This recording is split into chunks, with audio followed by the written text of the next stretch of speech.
Hello dear students, आइए आज की क्लास स्टार्ट करते हैं। आज की क्लास में कुछ हम बहुत ही इंपॉर्टेंट थ्योरम के बारे में डिस्कस करेंगे। इन थ्योरम्स का प्रूफ एग्जाम में नहीं पूछा जाता है, बट आगे हम कुछ न्यूमेरिकल प्रॉब्लम सॉल्व करेंगे जिसमें ये सारे ही थ्योरम बहुत ही महत्वपूर्ण भूमिका निभाएंगे। ओके, तो आइए देखते हैं। पहला थ्योरम है हमारा, if A B is the arc theta 1 is less than or equal to theta is less than or equal to theta 2 of the circle mod z minus a is equal to r, and if limit z tending to a z minus a into fz is equal to k, जहां पे ये k हमारा constant है, then limit r tending to 0 integral along ab fz dz is equal to iota theta 2 minus theta 1 into k। Okay, यहां पे कह रहा है कि ए बी जो है ये हमारा आर्क है और थीटा कहां से कहां तक लाई कर रहा है, थीटा 1 से लेकर के थीटा 2 तक। ओके, और सर्कल दिया हुआ है हमारा mod z minus a is equal to r, जिसकी रेडियस आर है और सेंटर हमारा ए है। यहां हम ऐसे भी बोल सकते हैं, रेडियस आर है और सेंटर हमारा क्या है, ए कामा 0। ओके, और अगर z माइनस ए इंटू एफ जेड पे z को a की तरफ अगर हम अप्रोच कराते हैं तो कुछ वैल्यू कांस्टेंट k आता है, then limit r tending to 0 integral along ab fz dz की वैल्यू क्या होगी, iota theta 2 minus theta 1 into k। Okay, आइए देखते हैं नेक्स्ट थ्योरम क्या है। ये इस रिजल्ट को आप याद रखिएगा, ये बहुत ही इंपॉर्टेंट है। ओके, नेक्स्ट थ्योरम है, if A B is an arc alpha less than are equal to theta less than are equal to beta of the circle mod Z is equal to R, and if limit capital are tending to infinity Z into F Z is equal to K, then limit are tending to infinity integral along A B F Z D Z is equal to iota beta minus alpha into k. Okay, यहां पे कहा जा रहा है कि A B जो है ये हमारा आर्क है, alpha less than are equal to theta less than are equal to beta, theta alpha से लेकर के बीटा तक वेरी कर रहा है। ओके, और सर्कल दिया हुआ है जिसका सेंटर ओरिजिन है और रेडियस हमारा कैपिटल आर है। और एक बात कही गई है कि यदि limit are tending to infinity Z into F z की वैल्यू अगर के आती है और ये हमारा कांस्टेंट है, then limit capital are tending to infinity integral along A B F Z D Z is equal to iota beta minus alpha into k. Okay, ये भी बहुत ही इंपॉर्टेंट है, इसे आप याद रखिएगा। ओके, नेक्स्ट थ्योरम है हमारा जॉर्डन इनइक्वालिटी। ये भी बहुत इंपॉर्टेंट है, इसका डायरेक्ट हम यूज करेंगे क्वेश्चंस में। ओके, तो जॉर्डन इनइक्वालिटी क्या कह रहा है कि if 0 less than or equal to theta less than or equal to pi by 2, then the inequality 2 theta by pi is less than sin theta is less than theta is known as Jordan inequality। मतलब यदि theta 0 से लेकर के pi by 2 तक very कर रहा है, then sine theta very करेगा 2 थीटा बाई पाई से लेकर के थीटा तक, और इसे ही हम कहते हैं क्या, this is Jordan inequality. Okay,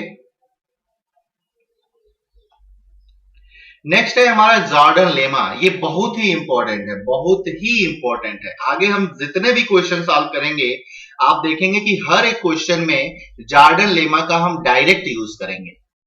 okay, if F Z is analytic except at finite number of singularities, and if fz tending to 0 uniformly as z tending to infinity। यहां पे कहा जा रहा है कि fz जो है ये हमारा एनालिटिक है, except at finite number of singularity, कुछ finite number of singular point को छोड़ करके, and if fz goes to 0 uniformly as z tending to infinity, then हमें प्रूफ करना है limit are tending to infinity integral along gamma e to the power i m z f Z D Z is equal to 0 where m is greater than 0। यहां पे gamma जो है ये हमारा semi circle है mod z is equal to are.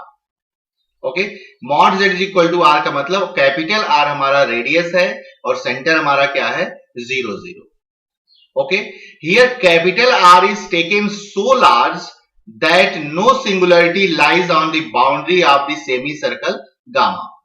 यहां पे कहा जा रहा है कि आर जो है वो हमारा लार्ज है, मतलब रेडियस जो है लार्ज है, that no singularity lies on the boundary of the semi circle, मतलब उसके बाउंड्री पे, सेमी सर्कल के बाउंड्री पे कोई भी सिंगुलरिटी लाई नहीं कर रही है।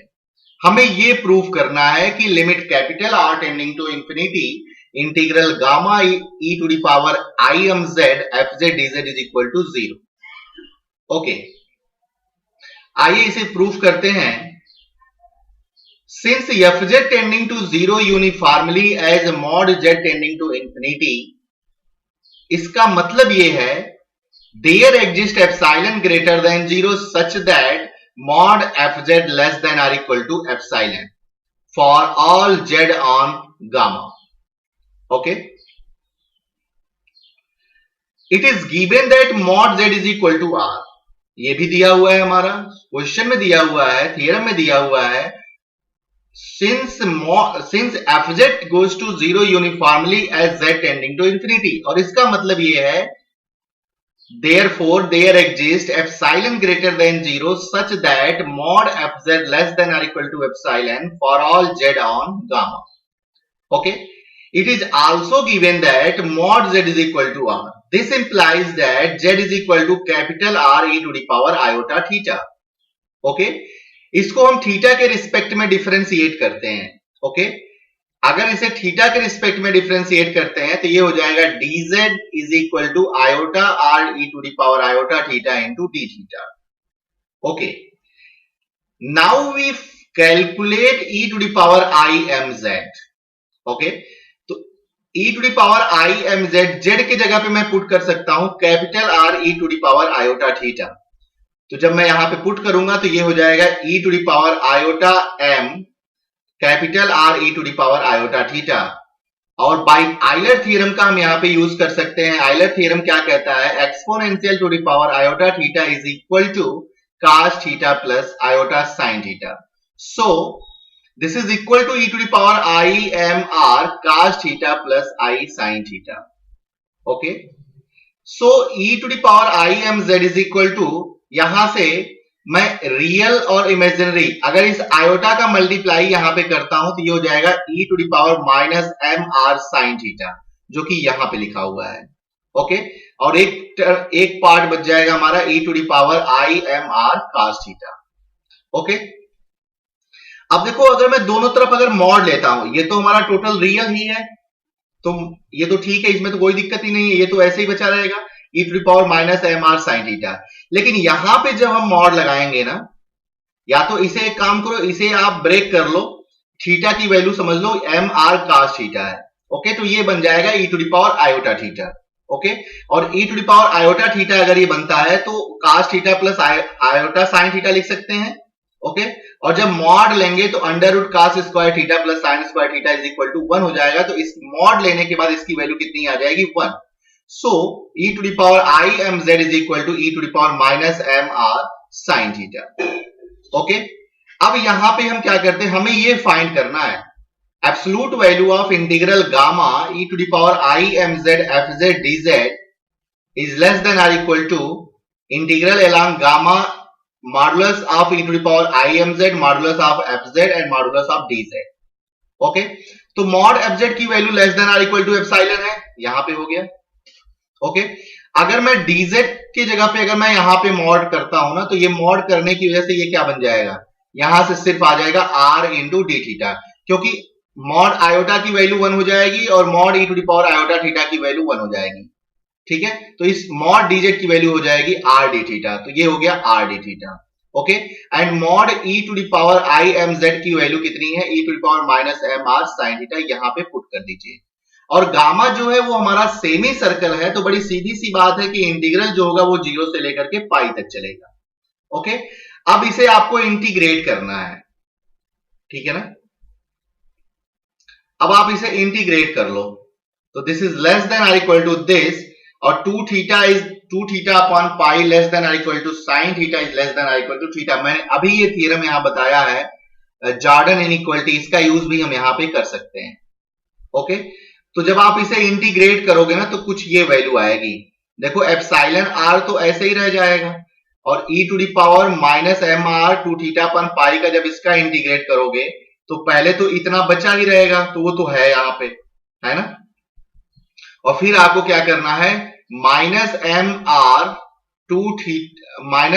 आर इंटू 2 अपॉन पाई से डिवाइड करना है। जब आप इसे डिवाइड करोगे तो ये वैल्यू आ जाएगी। ओके, और सिंप्लीफाई करने के बाद से ये मिल जाएगा यहाँ पे, चूंकि थीटा की जगह पे पाई भी रखना है तो पाई से पाई ये हमारा कैंसिल हो जाएगा, तो यहाँ पे बच जाएगा e to the power minus 2mr। Okay, अगर r टेंडिंग टू इंफिनिटी करते हो ना, if r goes to infinity then e to the power minus theta is 0।